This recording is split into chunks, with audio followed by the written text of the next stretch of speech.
in Jordan, there is a picture that is spreading around where there is an iron type container, and inside of the container there are some books that are burning.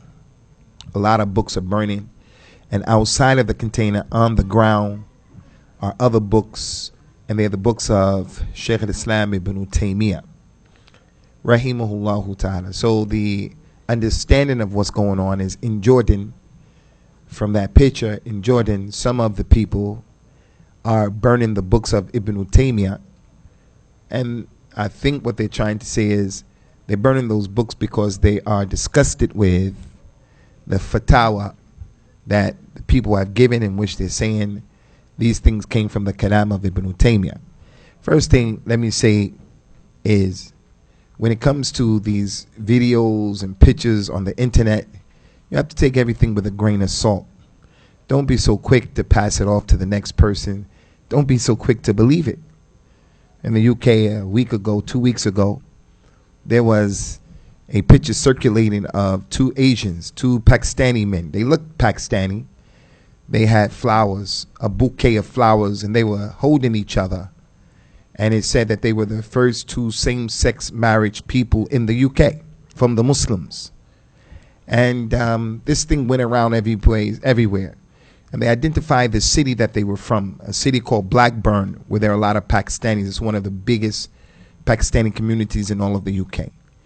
So when you get that and you see it, you're disgusted by it. You say, La hawla wa la quwwata illa billah. But now the Muslim has to ask himself, how do you know that's true?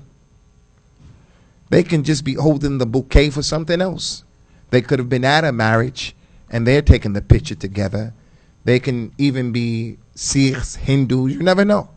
So the point is, don't be so quick to believe everything. I gave a talk one time in our masjid, and I was telling the people about an incident in Syria where a little boy was running with his sister and some sniper was trying to shoot him.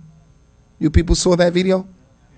And the little girl fell, and the little boy played dead and then went and tried to run. It wasn't even real. So with the YouTube and all of that stuff, you can't believe everything. You can't believe everything. This thing about the man, the pilot who was burnt, when I saw it, it leaves things not to believe. Charlie Hebdo, there's stuff I say, if they would have shot him in his head, why his head didn't blow up? I mean, it's always those questions, and I'm not an Illuminati guy, conspiracy theorist. But also I will say, hey, that looks fishy, and I know how it goes. So that's the first thing. Second thing, Ikhwani, you should know, let's say that it is really the books, they are the books of Ibn Taymiyyah, Shaykh al-Islam. First of all, we say, you're not going to find anywhere in the books of Shaykh al-Islam Ibn Taymiyyah where he said the permissibility of burning a captive Muslim or burning a human being is permissible just like that. You're not going to find it. These people have taken some shubahat from here and from there, and then they take some of his fatwa, made the tarkib of his fatwa for what they want to do. But you see how people will hate that imam because of what is attributed to him, and that is what happened to him in his lifetime. The enemies of Ibn Taymiyyah used to go to the leader, and they used to tell the leader, Ibn Taymiyyah, he believes this, he believes that, he's saying this, he's saying that. And he didn't even say those things, didn't even believe those things. And they kept putting him in prison. And ultimately he died in prison because of the iftira of the people, the lies of the people. And then when he used to get out of the prison, one of his biggest enemies, who was responsible for putting him in the prison, when he died, his big enemy, he died. The students of Ibn Taymiyyah were happy. They rejoiced that the slave of Allah, who was his adu, had died. And one of them said that that was the khizyun of Allah. Ibn Taymiyyah said, don't say that. Don't say that. And he went to the man's family and he told the man's family, I'm responsible for you now. I'm responsible for you now. And that's because this is the way Ahl Sunnah, this is the way the Muslim is supposed to exist with the other people, with rahmah. They're supposed to exist with the people, trying to understand. So everybody is not the same. People are doing things that are crazy, and it's just a case where we have to have better actions of how to deal with people. Okay, Ikhwani, you could put your questions across. Inshallah, I'll get through this thing real quickly. Bi'idhnillah. Alindukum Shaykh?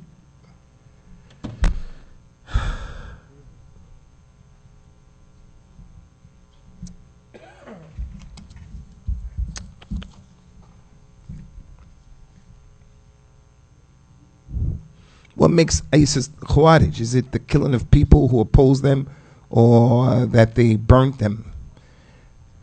Many of the descriptions that the Prophet gave about the Khawarij sallallahu alaihi wasallam found in ISIS, are found in Qaeda, they're found in the Shabab, they're found in Boko Haram. From them making takfir of the Muslims because the Muslim commits a major sin. That's one of the most important characteristics of the Khawarij. They kill the people of Al-Islam, and they make a taqarrub ilallah by killing people in Islam, making permissible the blood.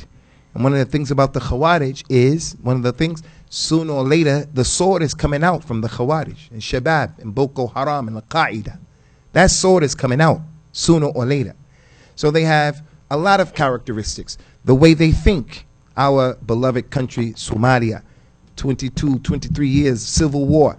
The last thing that place needs are a group of people who don't understand how to weigh the harms and the benefits. Hey, stop fighting. We're trying to move forward. We blasted our country back 40, 50 years now, 100 years. We're trying to move forward.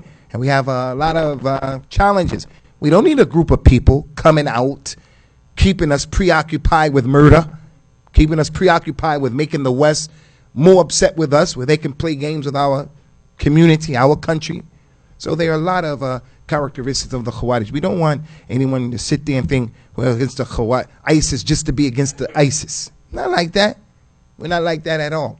As we mentioned today, I don't think after the thing what happened today or recently, anybody should have any doubt about this situation. You mentioned that ISIS used the fatwa from Ibn Taymiyyah regarding burning an enemy to strike fear in them. Is this valid? Could it be valid if the pilot was not a Muslim? It's not valid, because even if Ibn Taymiyyah took that opinion, which he didn't, even if he said it was permissible, the Prophet sallallahu alaihi wasallam said, don't burn. The Nabi sallallahu alaihi wasallam said, don't mutilate. So if any person comes and says with his ijtihad opposite of what the Quran and the Sunnah said, we're going to reject their statement with respect. We're going to reject their statements. So Ibn Taymiyyah is a human being.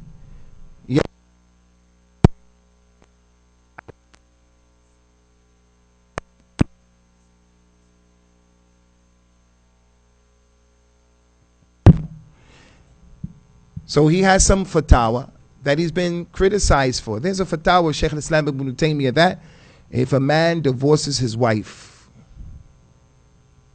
لا داعي للذكر هذا. The point is, every person makes mistakes. Everybody. And Ibn Taymiyyah is a person who made some mistakes with his ijtihad. But he's a scholar. He'll get one reward if he gets it wrong, and he'll get two if he gets it right. So that he didn't say this was permissible. What if the niyyah was pure for Allah? Are they still the Khawarij? Ikhwani, the Khawarij were some really sincere people. The first Khawarij was sincere. And the Prophet told his companions, not us, he told his companions, sallallahu alaihi wasallam, يَحْقِرُ أَحَدُكُمْ صَلَاتُهُ مَعَ صَلَاتِهِمْ وَصِيَامُهُ مَعَ صِيَامِهِمْ يَقْرَؤُونَ الْقُرْآنِ وَلَا يُجَاوِزْ حَنَاجِرُهُمْ. If you companions were to compare yourselves to them, you will look at your salat as being small and your fasting being small. They read the Quran and they don't know what they're doing. Abdullah ibn Abbas, when he went to debate with them, he saw those people praying. He saw on their heads big black marks. He saw on their fingers calluses, on their knees calluses. He said, when I went there, I can hear the buzzing of a dhikr. Those people had ibadah back then. So they have a level of sincerity. But with the sincerity, you have to have the sunnah. Abdullah ibn Khabbab, his father was one of those companions who was weak and oppressed during the time of Mecca. Khabbab, he's a tremendous companion who has sabr fi sabilillah. The Khawarij killed his son, Abdullah, while he was traveling, along with his wife, who was pregnant. And when they caught them traveling, they tried to make him get on their side. He didn't agree. He was not muqtani with what they were saying. They killed him. And then they killed his wife, took her baby out of her womb, and cut the baby's neck. They killed the son of the companion, killed his innocent wife who was pregnant, cut the baby open, and killed the baby again. And then as they were traveling more, one of them took practice with the arrow, and he shot an animal of a dhimmi, a non-Muslim who was under the protection of the Muslims, living with the Muslims. He shot an animal, killed him. The other people said, what are you doing? You can't do that. You killed the man's property. They spent half of the day looking for the owner to pay him his money. That's sincerity. But here you kill and you shed the blood of a Muslim who the Prophet said, sallallahu alaihi wasallam, لَزَوَالُ الدُّنْيَا أَهْوَنُ عَلَى اللَّهِ عَزَّ وَجَلَّ مِنْ قَتْلِ مُسْلِمٍ بِغَيْرِ حَقٍّ. For the whole dunya to go away, anybody here, for the whole dunya to be destroyed is easier, lighter on Allah than for a Muslim to be killed without any right. You're talking about the blood of the sheep and the blood of this person you didn't care about, the blood of this person, the Khawarij.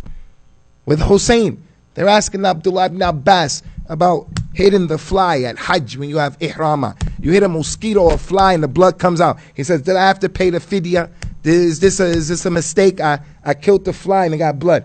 Ibn Abbas said, where you from? He said, I'm from Iraq. We're from Iraq. He said, you people chopped off the head of the grandson of the Prophet ﷺ. You spilled his blood and you asked me about the blood of a fly? So they have some sincerity, but it's not enough to be sincere. Seeing in the halaqah, making dhikr, and then that halaqah turns into source where you sincerity is not enough in our religion. The brother asked me this question, I think, what is the difference between ghulu and khawarij? Anybody can have ghulu. Ghulu comes from the word ghala, to be like expensive, or, to go overboard.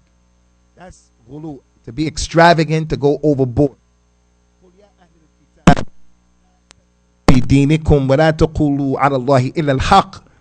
O Ahlul Kitab, don't have ghulu in your religion. Only say the truth.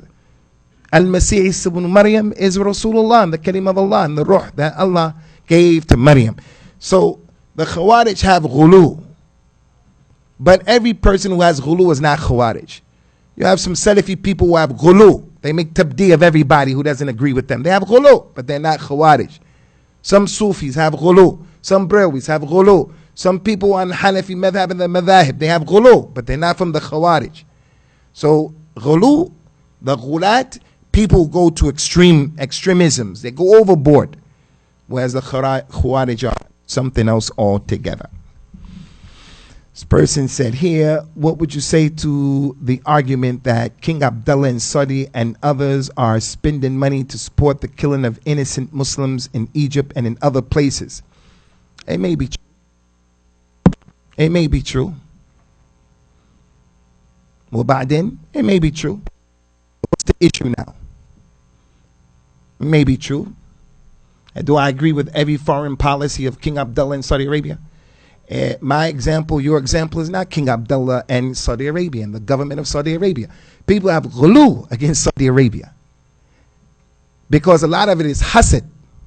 A lot of it is hasad. Allah gave the Arabs in that part of the world money. So a lot of people have hasad against them. A lot. And some people really just don't know the dhulm. They just don't like the dhulm. Some people just don't like the dhulm. But where's the justice? Where's the justice? First thing is what Allah mentioned in the Quran. كَذَلِكَ نُوَلِّي بَعْضَ الظَّالِمِينَ بَعْضًا بِمَا كَانُوا يَكْسِبُونَ. We made some oppressors over other oppressors because of what they used to do. We're going to get rulers like us. So if someone's going to sit there and talk about King Abdullah and giving money to the kuffar to kill Muslims and stuff like that, what about us sitting here? We have people sitting here. Some people drink khamr. Some people smoke weed. Some people, they abandon their children. Some people sitting right here, they gamble. Muslims. I'm not saying anyone here. Some Muslims, they don't respect their mother and father. Some people are into pornography. Some people beat their wives. Some people, the wife is having a relationship over here. Some people, his own mother and father are not praying and they're not doing what they're supposed to be doing, and you're busy with King Abdullah. Now I ask all of you with all sincerity, I ask you. I grew up in America and I kind of have something. You know how we are. There was racism when I grew up. So I didn't like the establishment. I didn't like the government. I love America. The country is a beautiful place. Florida, California, the Grand Canyon, Seattle, Washington, the food you can get all over that place. I love America. I don't like the government. I think the government is hypocritical and oppressive. They're real terrorists, in my opinion. But with that reality,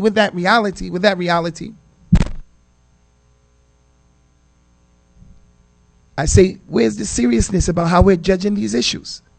Where's the seriousness? So we've been placed in this situation because of our own deeds. Al-Hasan al-Basri used to tell the people who came to complain against the leader of his time, he used to say, don't take the sword to go and fight those people. Don't take the sword to go and fight them people, because Allah put them over us because of how we are, the way we are. So the guy actually thinks when you say something like that, you know, there is ghulu in some Saudi Arabia. Some people believe everything in Saudi Arabia is Salafiyah. No, that's not true. Everything in Saudi Arabia is Islam. That's not true. Just be fair and just. How many of you people made Umrah? How many of you people made Hajj? Put your hand up if you made Umrah and Hajj. That's the majority of you. When you go to Umrah and Hajj, does your iman not go up? And while you're there for those 2 weeks, you're like, wow, there's and then as soon as you hit the airport back here, your iman stops going down. Who's going to make inkar of that? Who's going to make inkar of that? So that Saudi Arabian regime, they did some good things and they did some bad things, and they continue to do some good things, continue to do some bad things. Why do we get mixed up in all of that stuff? And then another thing that's really weird, Ikhwani, is the people who hate Saudi Arabia like that is ghulu. You have ghulu. They hate Saudi Arabia for hasad. Hasad. They help the kuffar in their foreign policy. That may happen. But what about us? There are people spying on each other. There are people ratting each other out, making stuff up about people in the community. There are people who pay money for kuffar before they give any money to the Muslims. What about us? So anyway, when it's time for Ramadan, where I come from, I'm living in Birmingham, we never, ever, ever, ever, ever fast on the same day or break our fast on the same day, because there's some people who, whatever Saudi Arabia say, they're going to go against it. So if Saudi Arabia say Monday, they're going to do it Tuesday, and sometimes Wednesday, and sometimes Thursday. The Muslims are at Hajj and Arafat, and they're doing some other stuff. So they don't believe, they actually think that the scholars of Saudi Arabia and the government, they just sit there and make stuff up. The moon was sighted and they just made it up while they were gambling. But when you do something of the sunnah, like you pray in your shoes, for an example, not in the masjid but somewhere. If in the month of Ramadan in your masjid you want to do 11 rakat, which is the sunnah for Taraweeh, they say, but Saudi Arabia doesn't do that. Now Saudi Arabia is a dalil. Now Saudi Arabia is a hujjah now. And that goes to show, Ikhwani, the lack of sincerity. So the Muslim has to be balanced. Our Prophet, our Nabi sallallahu alaihi wasallam, was a balanced person. If you're going to blame King Abdullah, first of all, you're wasting your time. Allah's rahmah is wasi'ah. King Abdullah is under the mashi'ah of Allah. Allah Azza wa Jal may put him in the Jannah without any adhab, without any hisab. And Allah may put all of us in the hellfire. The prostitute lady, akramakumullah, went to Jannah because of some water. That man gave Zamzam water to the people, whatever he did. You don't know, I don't know how Allah is going to judge those issues. So relax and don't busy yourself with something like that. But no, we have wala wa bara, and we hate what Allah hates and love what Allah loves. So if someone is doing something that's against the religion, we don't like it. We have to hate it. But now the issue is how we're going to deal with it. What is the brief explanation of Salafi and Salafi? Can you answer this last to close out if you wish? Salafi is easier than making this the last question. Salafi is just simply following the Quran and the Sunnah the way the righteous predecessors followed the Quran and the Sunnah, those companions. May Allah be pleased with them. It's that simple. It is Al-Islam, Al-Musaffa, pure Islam. The scholars of the past called it Salafiyah. As-Salafiyah is Islam, it's all of Islam, and it's the truth. But the people who call themselves Salafi, Abu Usama, I'm not the best human being, nor do I practice everything in Islam. And all of the Salafis in the world together don't. And you don't have to be with a group of people who call themselves Salafi. But you have to take that Quran and the Sunnah and say, I'm going to practice and understand it the way the companions did. Daesh doesn't do that. Many Sufis don't do that. Many people from Ikhwan Muslimin don't do that. Many people from Jamaat Tabligh don't do that. Many Brahwis do Bandis. They don't do that. The Muslim Tawa'if, we're not doing that. But with each one of those groups, even with the Rafida who curse the companions, they have some of Islam. What they have is love in Ahlul Bayt. We love Ahlul Bayt. They just do it the wrong way. But that is something from our religion. So Salafi Ikhwani is a concept. It's not what people are projecting it to be. And unfortunately now, we have Salafi jihadists. It's an oxymoron. What's that, Salafi jihadist? Person who's Salafi, but he'll blow you up. You know what that came from? That came from the behavior of some people who are not practicing jihad correctly in this religion. They put themselves before the scholars of Al-Islam. They put themselves before the scholars of Islam. He said here, this person said right here, where do we stand on a person voluntarily playing himself? If I'm protecting the government policy, is this permissible? And can't really make that out, guys. Sorry about that. Can you compare the events of 1400, all in Mecca, where over 3,000 people died in the takeover of the Haram, with events that are occurring today? I think this person is talking about in 1400.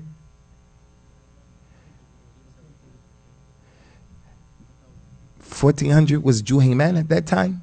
Juhayman was 1976, right? 79.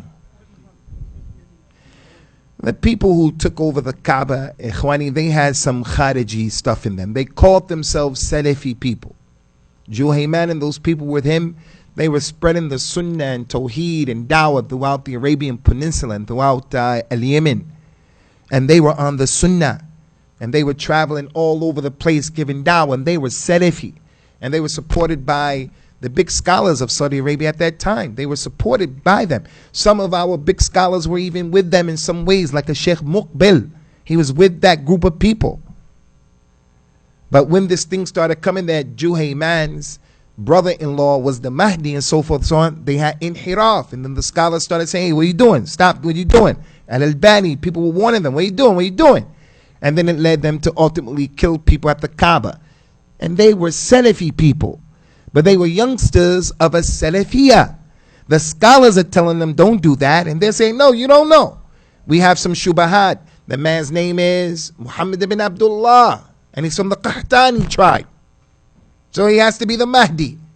They had some stuff going on with him. And ultimately it led to the fiasco that happened. So they had Khariji characteristics. But they didn't make takfir of the people. But they made the people's blood halal, and they killed people at the Kaaba. Sacrilegious. That's ilhad. They were against the scholars. That's one of the characteristics of the Khawarij. They don't stay with the main body of the Muslims. That person is saying here right now, are you saying ISIS is the Khawarij? How do we know for certain that they are? Just because we see it in the media. How do we verify these videos are real?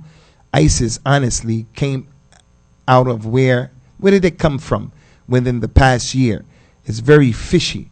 And these videos of these killings and these other things, they're just saying that this is a very fishy situation. And the way the validity of it is really weird. How do we know?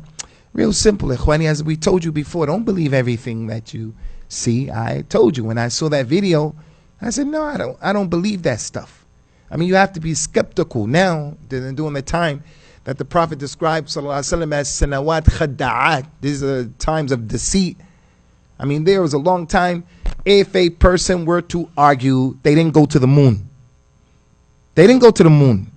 If a person took that position, I'm not going to argue with him. Because I wasn't there when they said they went to the moon.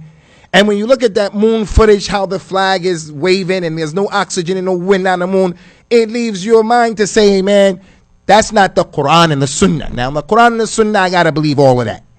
I know that there's a man, his name was Dhul Qarnayn. And I know that there's Ya'juj and Ma'juj, and there's somewhere in the earth. And although I can't find that stuff, I have to believe it. Because that's wahyun from the Sama. As for you into the moon, I could discuss that with you. I could disagree with that. And if the person said that, he's free. He's free. So with what's going on today, we take these news reports with a grain of salt. But they're indisputable evidence. Do you not know that the Marja, the people who the Khawarij, who ISIS go to, they refuted them? They're refuting them. Their own sheikhs. Abu Muhammad al-Maqdisi, Abu Qatada. And they're not from the ulama of Islam. They're from the ulama they're from the people who gave fatwa that made fitna in Al-Jazair and all over the place. In the UK. Fitna. Now those people had enough sense to come right now and to say, hey, you people are astray. Their own people saying you are astray. And you know what the people used to tell us in the past, Ikhwani? Some of our younger brothers, reverts, who we disagree with, like over there, there's a group called Ajirun. They have a leader there who's always representing Islam, and he's extremely irresponsible. His name is Anjum Chowdhury. They always give him the mic, and he's always saying inflammatory, incendiary things. The people, they want to celebrate Memorial Day, the day that their people got killed. So they want to celebrate that day. I don't agree with we should celebrate that day. I think it's hypocritical. I think it's dhulm. But for you to come and say the poppy seed and to burn the poppy seed and to throw eggs at you can't do that. You can't do that. Anyway, Ikhwani, they used to say to us that the real ulama, the ulama of jihad, the real ulama, the ulama who are in the prison, the real ulama, the ulama who are in the Maidan of al-Jihad, the real ulama, meaning those people who they believe in. Now, those people came out against ISIS, their real ulama came out, and that's still not enough proof for them to leave these people. So there are indisputable facts, proofs from their own people. This thing is real. Nusra is killing ISIS. ISIS is killing Nusra. People are dying. People are losing their lives. Our kids are going over there. The father goes after his kid, and people are getting shot. So you don't come with that other extreme. It's all imaginary. This is just the figment of the imagination. The government concocted this, the media. That's crazy. The government is allowed, the media is allowed to take advantage of the confusion, and they do take advantage of it. When those people killed those kids in Afghanistan, I say, hey, who would do that? In Pakistan, who would do that? Okay, they said it was the Taliban. Okay, the Taliban. I have my issues with the Taliban. But you got to know there are different kind of Taliban. 3 types of Taliban. That Taliban that did that, I say, yeah, maybe not. You never know. You can't just condemn people because you don't like them or you don't like their minhaj. You can't do that. Boko Haram. They still have 200 girls in the jungle. 200 girls in the jungle for the last 4, 5, 6 months. All of the north of Nigeria is being destroyed. I saw a picture on the news of the airport in Ukraine. What's that city where they're fighting? What is it called? They showed it when it was built 2 years ago. It was nice and beautiful. They showed it now. It's all black and destroyed from the top. Northern Nigeria is all like that. You mean to tell me that people are really running around and you're not doing anything about it? No, we can't believe everything. But ISIS is real, Ikhwani, unfortunately. It's realer than what we wish it was. A person named Imran Nazar Hussein has been supporting the actions of Bashar al-Assad and has been refuting the people of Syria for fighting against him. What should be our course of action against these so-called sheikhs? There was a sheikh from Syria. His name was Muhammad Sa'id Ramadan al-Bulti, who was blown up in a masjid. And he used to give fatwa in support of the regime of Syria. He lost his life as a result. Bulti, he died. And the Prophet told us, sallallahu alaihi wasallam, la tasubbu al-amwat. Don't curse, don't talk about people who died, because they went forward to get what they're going to get. Al-Buti, King Abdullah, they went forward. I don't like what the man did. I don't like the man's position in supporting Bashar. I don't like that. But to talk bad about those people, what's the benefit? What's the fa'idah that's going to come out of that? So we say in general, ikhwani, anyone who supports ISIS after seeing them burn a man alive, something's wrong with you. You have to get your head checked. You have to check your Islam. Similar, anyone who supports Bashar Assad, knowing his aqeedah, knowing what he believes, knowing the aqeedah of the Alawiyyin and what they believe, his politics in the area, that guy doesn't mean any good for Islam. And Syria has always been a very important place for the Muslim world, always. So anybody who supports that is a bit of a problem. Some people's beard, from the ISIS to the beard, some people's beard is longer than their good deeds. What do you say about these people, please?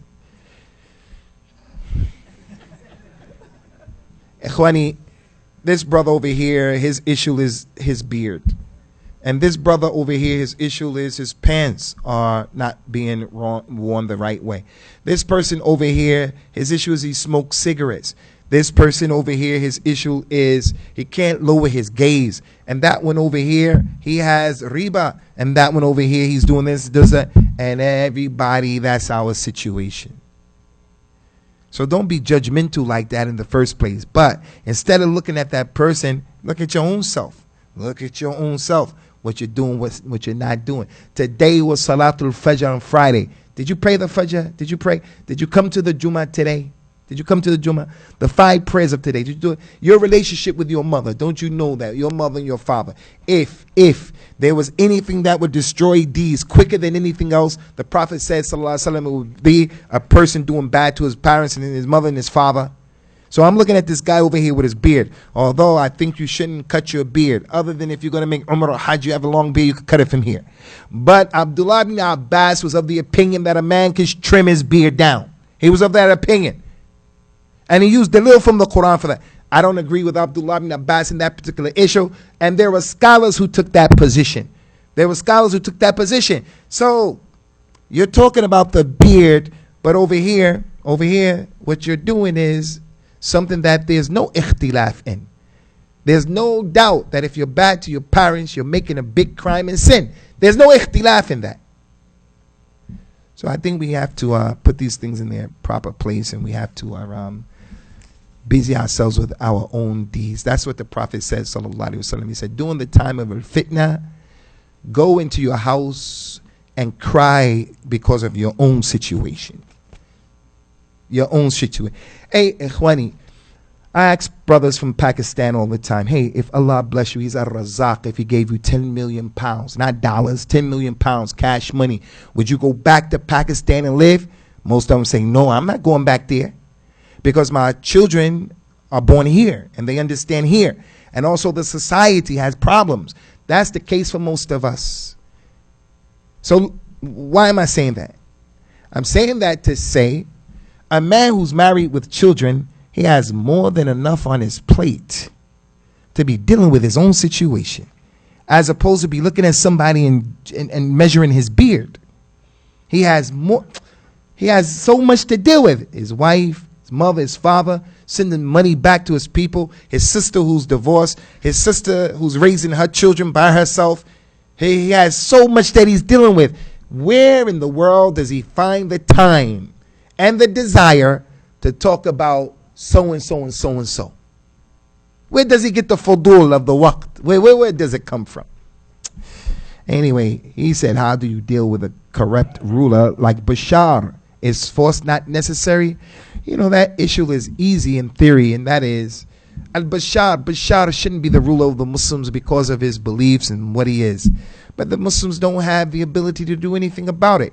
And before this fitna, ikhwani, I don't know if you knew it or not, but Syria was a place 5, 10 years ago. Bashar didn't stop anybody from praying. You can go to Syria and you can make hijrah to Syria. Somalis, some of them chose to come to Europe because of the fitna in their country. Others went to Syria and they learned in Arabic, and their kids are growing up speaking Arabic, and they were living in Syria and Egypt. Syria was a country, it was stable. If you compare it to many other like countries in Africa and other third world countries, Syria is a beautiful place. And Bashar wasn't making problems for people. He had some secret service people who were watching you. He had that. But he wasn't stopping people from fasting in the month of Ramadan. So when he was ruling before this time, you could live in Syria and you could be mukarram and your life can be okay. But now the dunya has changed. So when we talk about should he be the leader, what should we do? This is not the time for that discussion. What should we do with Syria right now? You know, Imam al-Awza'i, who came from that area of Beirut, I was always impressed with him. I always wanted to go to Syria. I didn't go to Syria. I see right now the footage on the TV about Syria and the dimar and tadmir of that place. And it's like something in your dream. The way they destroyed that country. The way it's destroyed. Damascus, and that just is just destroyed. And now we're going to talk about Bashar as the ruler. What should we do? Is there such as weighing the good and bad in Islam, like ISIS? I really don't understand that, weighing the good and the bad. There is a thing of weighing good and bad, the masalih and the mafasid. I wanted to tell you about a fatwa of Shaykh al-Islam ibn Taymiyyah that he was criticized for in fiqh about talaq and the iddah of the woman. But I weigh the situation, and it's not good to say that. He made a mistake. Like Al-Imam Abu Hanifa said in the particular issue. Like Al-Imam Malik said in another position. Like Al-Imam whoever said in whatever. That's how it goes. So you got to wait. Is it going to be beneficial? Is it going to be harmful? How could it be used? How could it be understood? Weighing the pros and the cons is important in our religion. We have these last three questions, Ikhwani, and we're out of here, inshallah.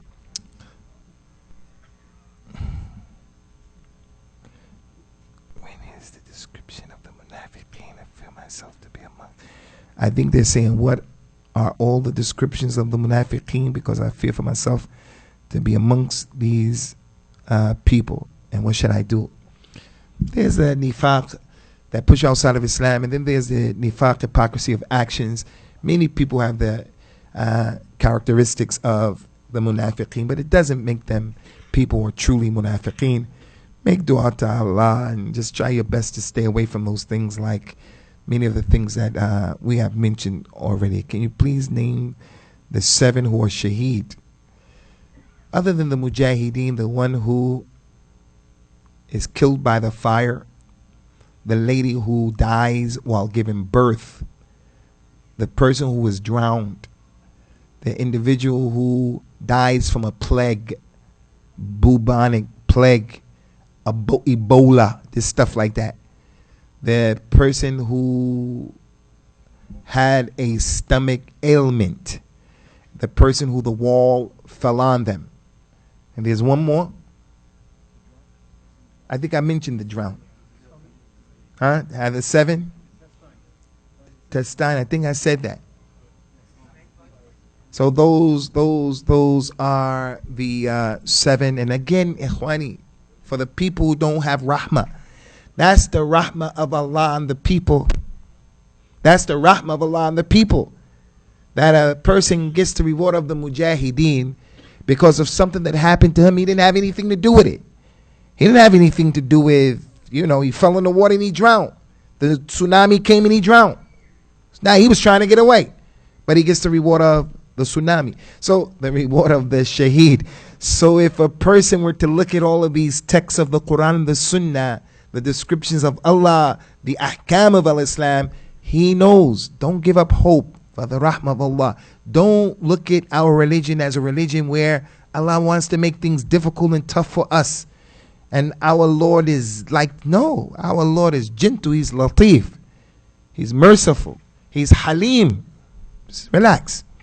That person said, is the hadith about the one who dies on Friday will not have the punishment of the grave an authentic hadith? And if so, which book?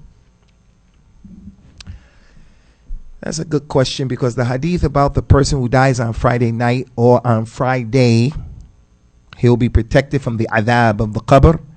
All of those hadith are da'if. All of the single narrations are da'if. Something's wrong with all of them. But when you put them all together, they strengthen each other and they become a hadith that is hasan. And that was the ruling of Ibn Hajar. That's the ruling of Al-Albani as well. He brings a statement of those scholars, Shaf'iee. So if you go back, for those of you who have this book and it is present, like Jibali's book, Al-Albani's book, Ahkamul Janaiz, it's in there. The signs of a good death. Al-Jibali about funerals, the signs of a good death. You go back there and you'll see that the hadith is authentic. And for your information, FYI, FBI, CIA, MBA, NBA, CBS. For your information, if we give a talk and we use a hadith, we think that it's authentic. We think and we believe that it's authentic.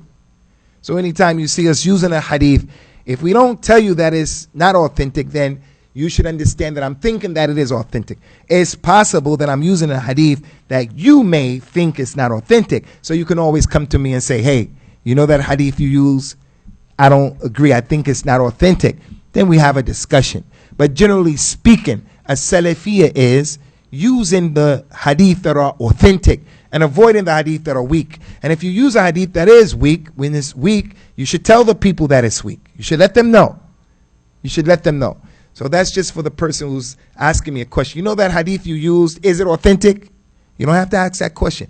If I use a hadith, it's because I think it's authentic. If any of you, even the little man right here, the little man, what's your name, little man? Mas'ud. Abdullah, and this little guy behind Mas'ud? Ansarullah. If Ansarullah, Mas'ud, Abdullah, they learned that a hadith that I used was wrong, they can come to me, Mas'ud, and say, Akhi, Abu Usama, listen, I read that hadith was wrong. I said, oh yeah, Mas'ud, who told you that? Where you get that? He said, well, I saw it over here and just says, it's okay, I'm going to check it out. And then in the next dars, so the next khutbah, we're going to come and say, hey, we used that hadith, it was not right. The Prophet didn't say that. Last question, Ikhwani. Today the Ummah is divided. And there is catastrophic things happening all around the globe, occurring. Our countries and our resources, our youth are fighting each other. So what is the best solution to bring this divided ummah together? And yes, to something about hope and Islam back to our lives. In terms of unity, we'll never be united except by that which united the companions. And the companions were like us as well. Their society was like us as well. Where division is something that's natural. People don't want to be. People have a propensity where everybody's going to do his own thing. Birds of a feather flock together. Look at our community right here. Everybody is different. The diversity of Islam is everybody is different. I'm a revert African American person. I'm giving a talk. Arab person is not giving the talk right now. In the audience, we have all kinds of people. What helps us to be united are the things that the Prophet brought, because his companions were like that. Sallallahu alaihi wasallam radiyallahu anhum ajmain. Them Arabs were racist amongst themselves, and they were not united with their tribalism. And the non-Arabs were dealt with a particular way, and they were also divided amongst themselves. But the Nabi brought a religion where the people are praying together, people are worshiping the same God, the people, the same ilah. The people have been told, don't do this, don't do that, do this, do that, in the way of bringing about unity. And there are a lot of things, a lot of issues. But it's not complete, and it won't happen by empty slogans, but it comes with practicing the religion, those things that he told us to do. Like loving for your brother what you love for yourself. Like the hadith, the Muslim who mixes with the people and he's patient with them is better than the one who doesn't mix with them. So you should mix with the people. Like the hadith of the Nabi sallallahu alaihi wasallam, when you sit in places like this, then come together, because that'll cause your hearts to be together. Like those hadith where he said, give gifts and it will foster love between yourselves. Like when we pray, he said, come together, put your feet together, and pray like a solid cemented structure. So there are many things that we can do. Like The Arab doesn't have any virtues over the non-Arab, and the non-Arab over the Arab. All of you are brothers, and all of you come from Adam. Adam was created from the dirt.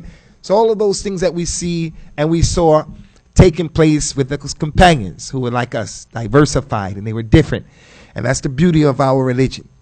The Prophet Muhammad, when he comes Yawm al-Qiyamah, sallallahu alaihi wasallam, he didn't fail in relaying the message. He showed us the blueprint. Just for us, inshallah, to grab the bull by the horns and okay, Ikhwani, we again want to thank all of you, and we ask Allah Azza wa Jal to accept it and to bless all of you for your good listening, for your sabr as well. I'm kind of surprised, I'm kind of shocked, because these types of topics, they usually cause something. There's someone in the community who he jumps up and he says something. That happened in the past, and I was prepared. I was prepared if that was going to happen today. But this is the adab of Abu Huraira's masjid, mashallah. This is the adab with all of your diversity, with all of the diversity and the different levels that people are on Islamically in different groups.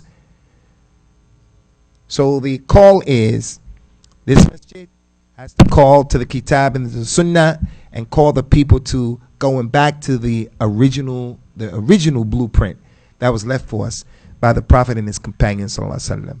Subhanaka Allahumma wa bihamdika wa ashhadu an la ilaha illa anta astaghfiruka wa atubu ilayk. Does anyone have Ukasha from Ghana's telephone number? Ukasha, who used to come here. Anybody got his number? Does anybody have